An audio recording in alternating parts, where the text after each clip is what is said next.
For the second straight game, the Washington Wizards turned significant segments over to the bench and lived to tell about it. Against the Sacramento Kings on Monday night, Mike Scott hit the bullseye on almost every shot attempt. Kelly Oubre Jr. found younger and less experienced players to bully, and like a wily veteran, he doled out lessons to the young bucks.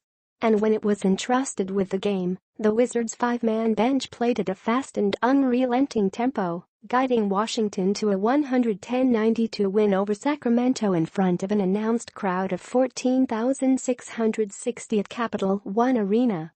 John Wall did not miss a shot until the 6:31 mark of the third quarter, and Marcin Gortat and Otto Jr. played competently while matching up against Sacramento's starters, but these contributions amounted to nice details in the Wizards' third straight win and eighth in 13 games. The bench powered this one, resetting the action after the first unit's poor defensive start and flipping a 7-point deficit into a lasting lead. Scott Brooks preaches patience with Wizards' up-and-down bench.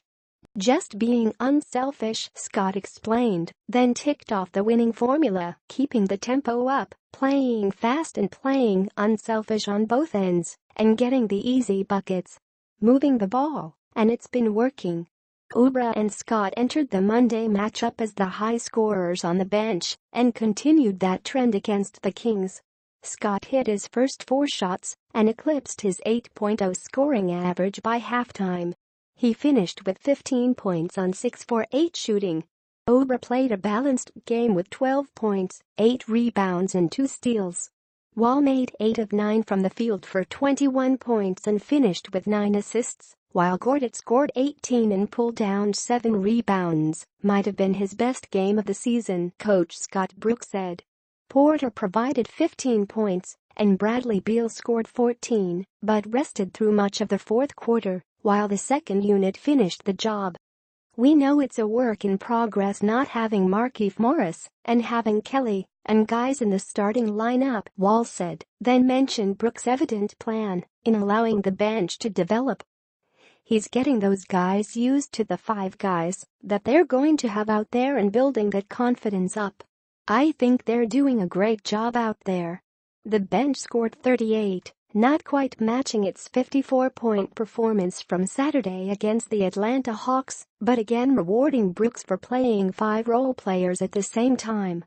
LeBron James lacks subway etiquette and visit to New York. "They gave us a boost," Brooks said. "We didn't have the defense that we wanted to. And then we gave up 32 points in that first quarter, and our second unit, I think we got 6 or 7 out of 8 stops to start the second quarter, and that created points. We generated points off of our defense. We're at our best when we defend and when we try to score off our defense." The Wizards' recent schedule has helped the second unit bond. On Saturday, the group matched up with the reserves for the Hawks at 2-11, the worst team in the Eastern Conference. And on Monday, the bench faced a Sacramento team so green that Oubre, the Wizards' youngest player at 21, could relate old AAU stories about rookies De'Aaron Fox and Justin Jackson, 2 key role players for the Kings, at the morning shoot-around. "If they haven't had that welcome to the NBA moment, then it'll be coming soon," Oubre said with a smirk. "It's kind of like Houston Hoops homecoming for me. And a party for the Wizards bench." Besides the rookies, Sacramento sent second-year players Buddy Hield and Skal Labissiere, along with veteran Kosta Koufas, onto the court at the start of the second quarter to protect a 32-25 lead. The group, not exactly a fearsome 5, took over after the Kings starters had made 12 of 22 shots, including 4 from beyond the three-point arc. "Coach put a little fire up under the second group after the first quarter," Beal said. "We kind of laid an egg a little bit.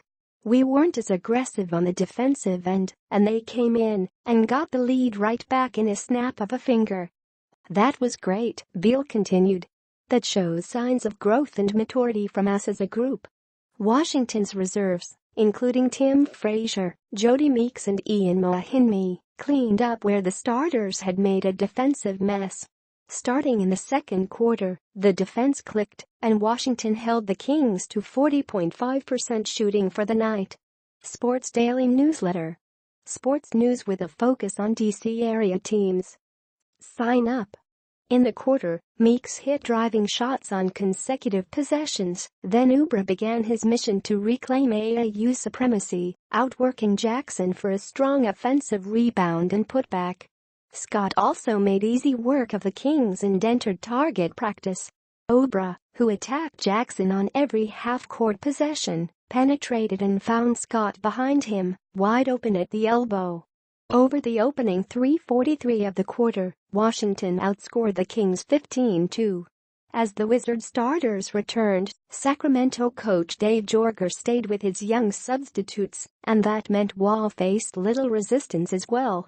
With 3:46 remaining in the half, Wall sized up Jackson, who gave the shooter who had not missed at that point several feet of airspace, and hit his third three of the half. Overall, Wall made all 4 attempts from beyond the arc in his best shooting game of the season. Just after the midway point of the fourth quarter, when the Wizards' lead dwindled to 14 points, Brooks brought back Wall, Gortat, and Beal. After restoring order, the starters again returned to the sideline, and the bench closed out a game it had altered with a strong second quarter run. "We definitely have confidence in our team and the bench guys to come in and close the game out," Beal said. "But sometimes coach takes his precautions and throws us back in the game. But we're definitely confident in the situation for them to close it out."